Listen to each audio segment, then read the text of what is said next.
देखिए साथियों, आज हम लोग समतल दर्पण के बारे में बात करेंगे कि समतल दर्पण क्या होते हैं और इससे बनने वाले वस्तु की प्रतिबिंब की स्थिति क्या होती है। विशेषताएं को हम लोग उसको लिखना है, ठीक है। देखिए हम लोग अपनी भाषा में समझने का कोशिश करेंगे, है ना, क्योंकि एग्जाम में क्वेश्चन मिलता है देखने को भी, और इसे आमतौर भी समझना जरूरी है। देखिए समतल दर्पण का, अगर इसको हम लोग बोलते हैं अंग्रेजी में प्लेन मिरर, ठीक है, क्या है और इनसे बनने वाले प्रतिबिंब की विशेषताएं को लिखें।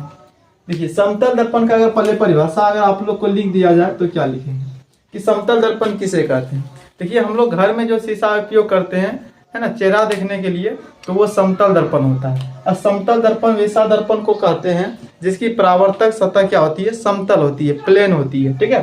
तो वही लिखना है, जिस दर्पण की परावर्तक सतह समतल हो उसे समतल दर्पण कहते हैं, है ना।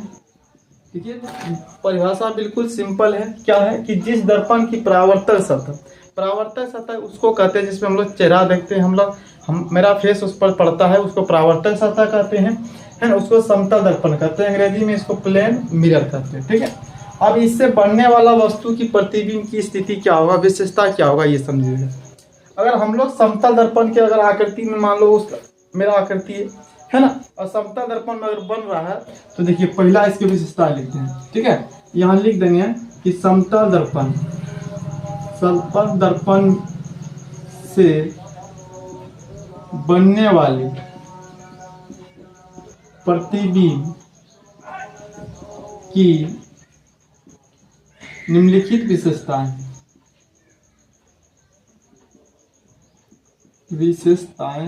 हैं। देखिए आप लोग को विशेषताएं हैं, ठीक है। आप लोग के लिए 2-3 नियम इसमें याद रखना है, ठीक है। निम्नलिखित विशेषताएं हैं। अब पहला विशेषता क्या होगा, तो आप लोग याद रखिएगा कि समतल दर्पण में किसी वस्तु का अगर प्रतिबिंब बनता है तो हमेशा काल्पनिक प्रतिबिंब बनता है, ये बात याद रखिएगा। ये ऑब्जेक्टिव के रूप में भी पूछा जाता है ना, कि समतल दर्पण में हमेशा काल्पनिक प्रतिबिंब बनता है, यानी है ना, वस्तु का, है ना, उस दर्पण में वास्तविक प्रतिबिंब नहीं बनता, हमेशा काल्पनिक प्रतिबिंब बनता है।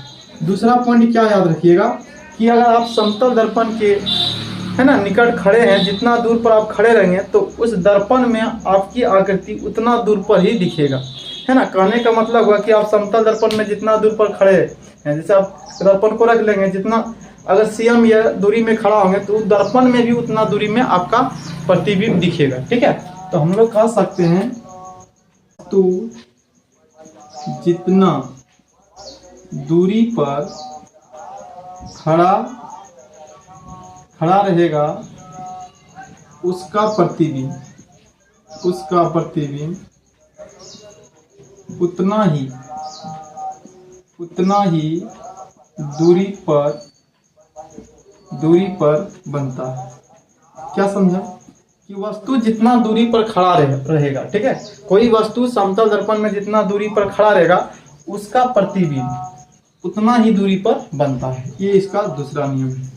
तीसरा नियम देखिए आप लोग क्या है, तीसरा नियम बहुत सिंपल सा है, क्या है कि अगर दर्पण में वस्तु जितना लंबाई का होगा, है ना, समतल दर्पण के सामने वस्तु की लंबाई जितना होगा उसका प्रतिबिंब उतना ही दर्पण में दिखेगा, ठीक है, उसका आकार कहीं दिखेगा, है ना। देखो वस्तु के आकार का प्रतिबिंब बनता है ना। इस दर्पण में वस्तु का प्रतिबिंब वस्तु के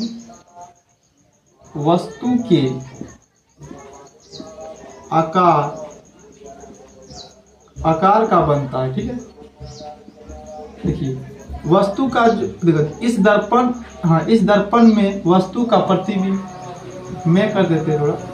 इस दर्पण में वस्तु का प्रतिबिंब वस्तु के आकार का बनता है। कहने का मतलब वस्तु जितना उसकी लंबाई रहेगी तो उतना ही लंबाई उस दर्पण में उसका प्रतिबिंब दिखेगा। आप लोग इन तीन ही विशेषताएं को याद रख सकते हैं और इसकी परिभाषा है जो काफ़ी एग्जाम में काफ़ी बार पूछे गए हैं, इम्पोर्टेंट भी है। पहला क्या बताएं कि समतल दर्पण में हमेशा काल्पनिक प्रतिबिंब बनता है। दूसरा क्या बताएं कि वस्तु जितना दूरी पर खड़ा होगा उसका प्रतिबिंब उतना दूरी पर बनता है। तीसरा क्या हुआ है, वस्तु के आकार का प्रतिबिंब बनता है। जितना बड़ा वस्तु रहेगा उसका आकार का प्रतिबिंब ही बनेगा, है ना। तो ये एक छोटा सा वीडियो था, तो मिलते हैं नेक्स्ट वीडियो में। जय हिंद, जय भारत।